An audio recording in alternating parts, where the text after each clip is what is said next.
Well folks, welcome back to the workshop. Today we've got a real golden oldie in today, a proper old machine, an actual Kango 950, 240 volt as well. Don't see many of these on now coming on. This is the actual Kango, not the name Kango, this is the actual name Kango machine. These were made in England, not sure what year this thing is, but she's a brave age.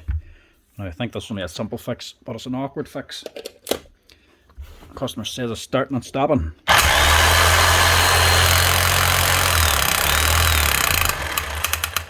Yeah, starting and stopping normally means a lead or brushes. Can't even get brushes for these things anymore, so more than likely it's a lead, or hopefully it's the lead.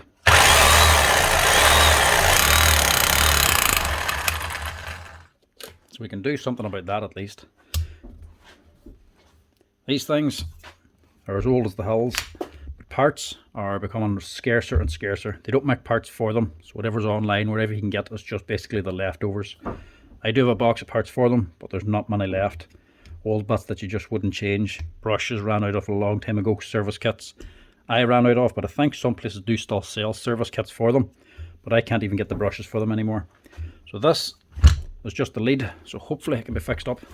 But even changing the lead in these things ain't exactly easy. We'll see if we can get her changed over here today. Normally you see them coming on completely bodged up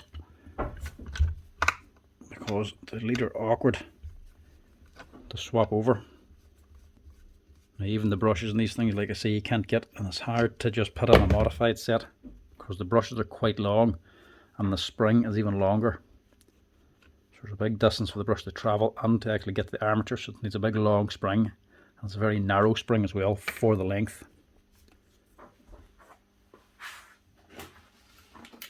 Generally, you're not going to get another brush, even a bigger one, with as long a spring, but still narrow enough to fit into the hole.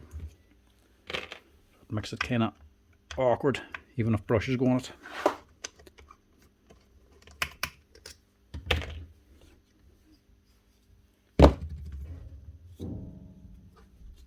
So this is your actual switch in here. This here is just a plastic handle and a lever hooked onto a bar. The bar comes back over into here and pushes the switch built into this. The switch is actually in good enough shape. Again, the switch in these things, not often you get to have to replace them. Unlike a modern machine.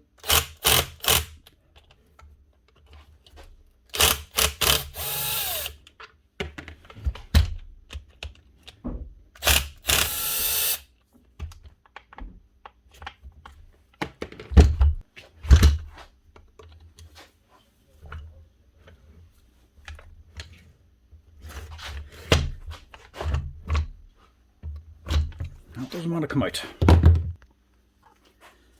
Might just need persuading.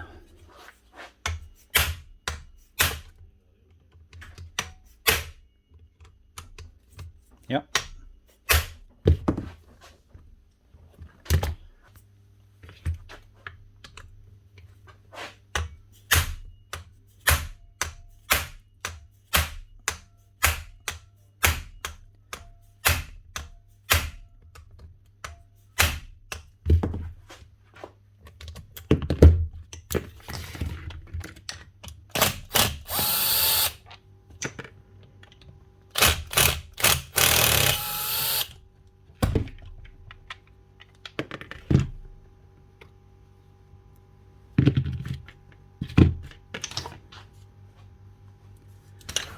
So you have your back cover and your back bearing cover as well. So you actually have the needle bearing exposed on here. It's not like a standard modern bearing. You need to keep that there clean, but it mightn't be a standard modern one, but it's very reliable. Very little goes wrong with these things. They'd outlast any other brand. So your lead's coming on here, down through this, and it's got a 90-degree bend down onto here. And that's what makes it so awkward.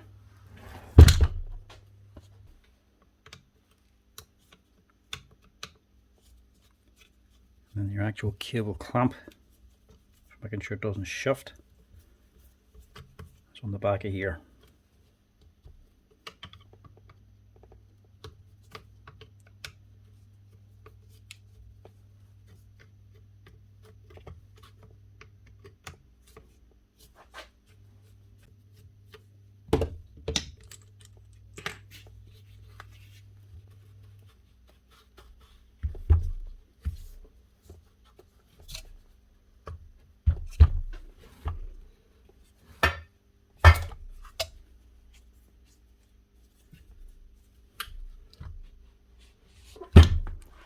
And that there's your actual grommet. So your rubber grommet fits all the way into here, onto this clamp. So even replacing the grommet in this thing can be a torture.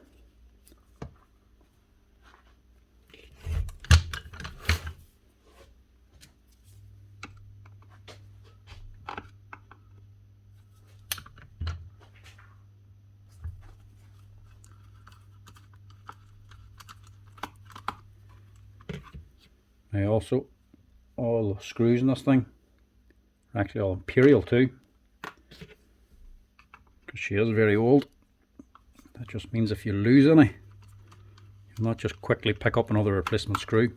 So you need to be careful you don't lose anything in this.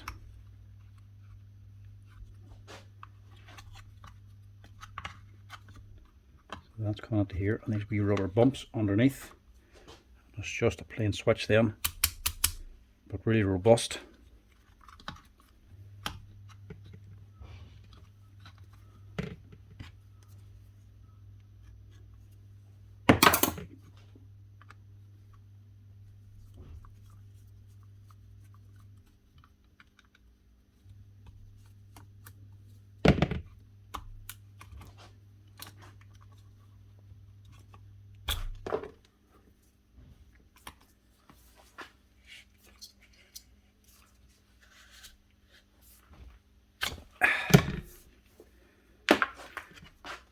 Now, get this onto the new lead and get the new lead fed back into here again.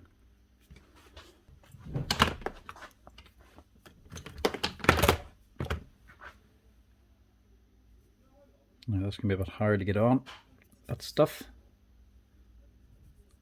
A little bit of grease or oil on the cable just helps it slide on.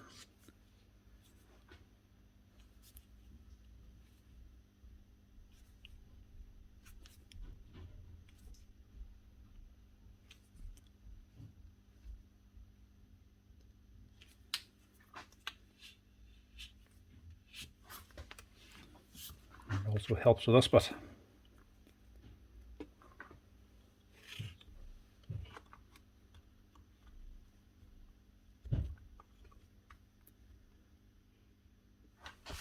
Get this on first.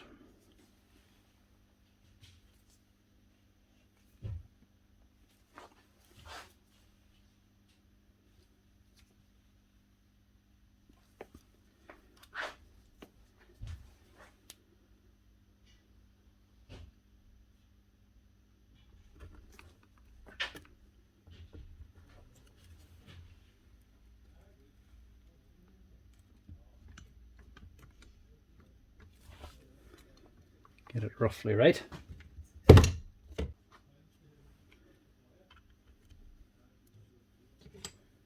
Have to see if we can get another one of these screws too, because there's only one on it. Might still have one in the box out there.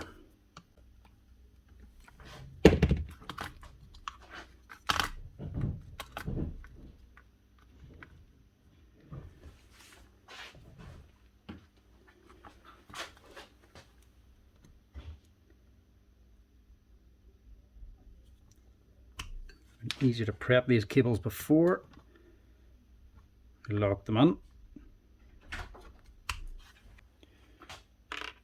I'd rather put on a couple of these wee eyelets. I want to see if they'll actually fit on here first. Yeah, they'll do the job.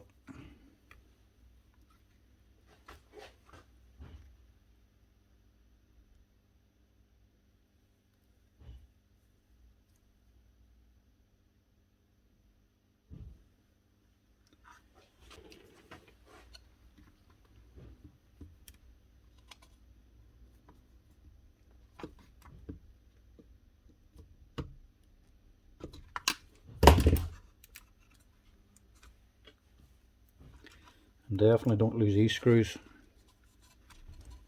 They are also an imperial one, and you will not be able to get a replacement if you lose them. And if you put a different thread in, you'll bust the housing of the switch, and you'll definitely not get a switch.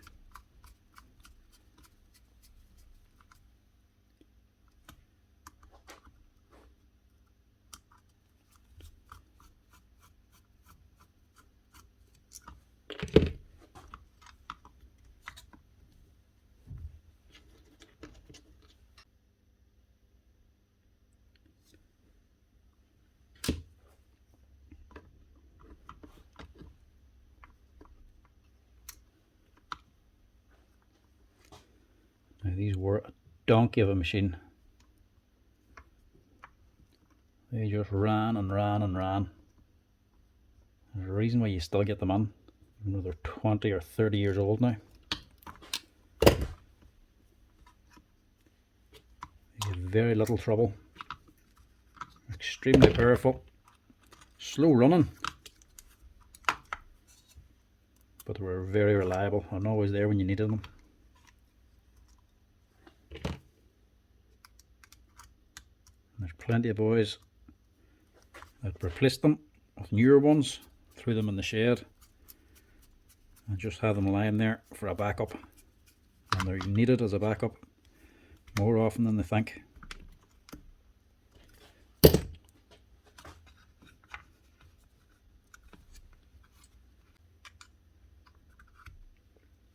keep them wires out of the way, make sure it allows the switch in.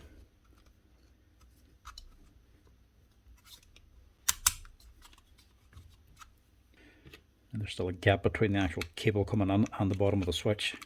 It's not pressed down on top. And you see a wee shoulder on them as well, a wee shoulder sleeve for securing the switch down. Just pressing onto this wee rubber bump.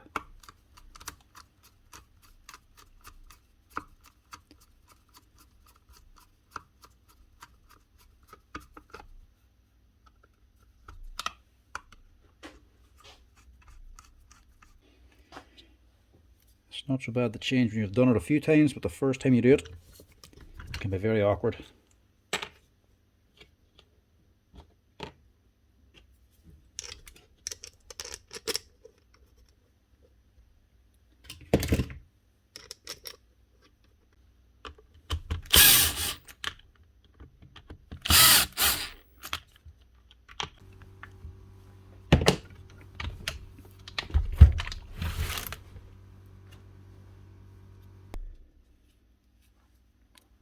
The bearing plate, you want to keep that clean.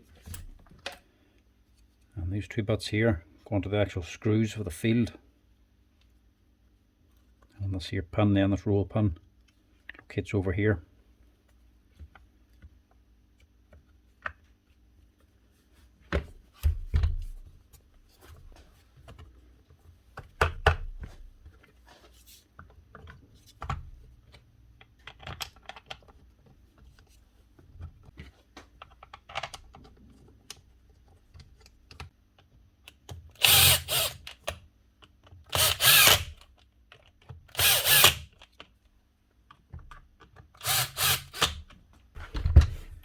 There's a tight fit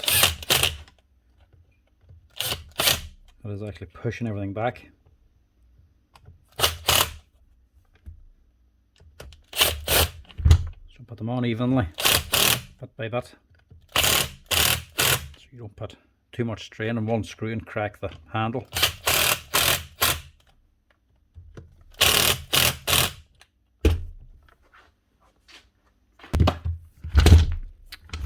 Now, there's my first mistake now as well. That's back to front.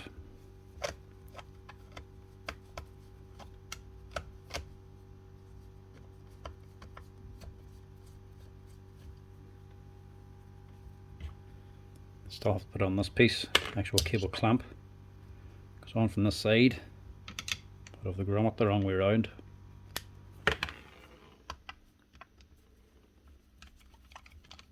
Not a big deal.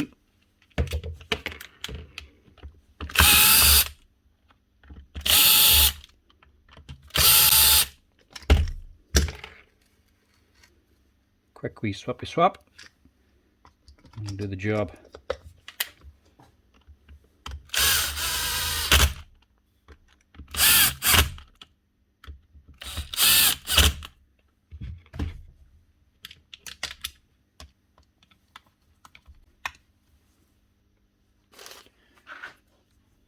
Now that one's seen better days, and I do actually have a couple of old screws here I might just replace these. I need one anyway. The other one, the head's gone, so I might just replace the two. Take it to the same thread anyway. Yeah. Same thread. You can tell by just putting the two threads on top of each other. Quick and easy way to tell is just put them on top of each other. The threads should drop onto each other. So the teeth should all line up. Exact same amount of teeth, exact same pitch. Gives you a very quick indication if it's the same.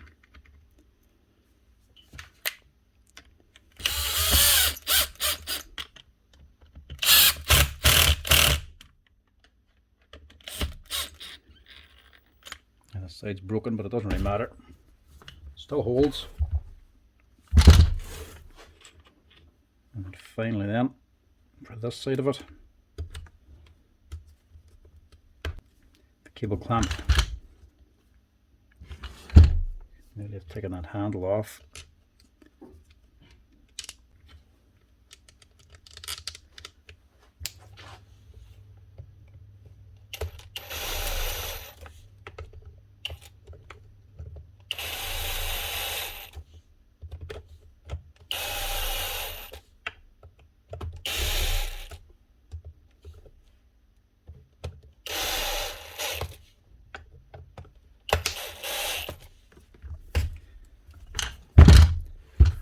That's the hammer. Last thing now is the plug. And I'm just going to reuse the old one because it's a good Duraplug one. They were always a good plug. Probably the one I fitted from years ago, a Duraplug. But they became so expensive we just can't sell them anymore. We're actually buying them on for the same price we used to actually sell them out at. Great plug, good rubberized one. But too expensive these days. Nobody wants to pay for them. That should be her.